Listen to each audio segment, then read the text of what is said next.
Sa kasagsagan ng kaguluhan sa malakihang protesta sa Mendiola, isang tinig ng pagkakaisa ang umalingaw-ngaw mula kay Patrolman King Francis Luno habang ginagampanan ang kanyang tungkulin na magbigay seguridad. Siya ay malubhang nasugatan matapos atakihin ng mga bayolenteng rallyista. Ngunit sa kabila ng sakit at panganib, matatag niyang ipinahayag ang paalala para sa lahat. Hindi tayo magkakalaban. Pare-pares ng pagkano Pilipino. Yan ang naging mensahe ni Patrolman King Francis Luno.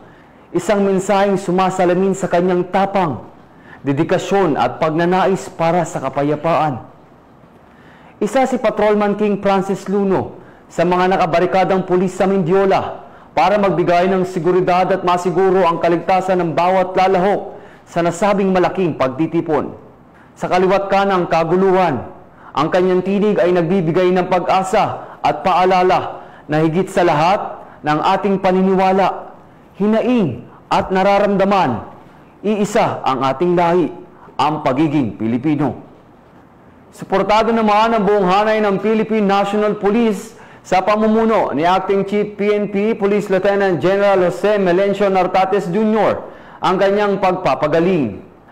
Para kay Patrolman King Francis Luno, ang serbisyo ay hindi lamang tungkulin, kundi sakripisyo para sa kapakanan ng bawat Pilipino.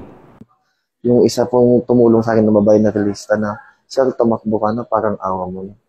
Sa mga kababayan po natin, ma'am, kung magkakaroon man po ng ganito ulit, isipin din po natin, kapwa Pilipino din po natin yung sinasaktan natin at hindi naman po namin intensyon na saktan din po sila kasi nagpapatupad lang din po kami ng kapayapaan para sa ating lahat din po. May tear gas, nagbabalibagan po ma'am ng bato. Tapos dumating po sa punto na nakalapit na sila sa amin. Tapos nung nagit-git nila kami ma'am, meron pong kumuha ng signage ma'am, pinalo sa amin. Sa mga nang gano'n ma'am, hindi tayo magkakalaban. May tamang proseso para dyan. Hindi dapat daanin sa dahas. According to them, binato sila and meron silang mga injuries na na-sustain, that lacerated wound, tapos contusion hematoma.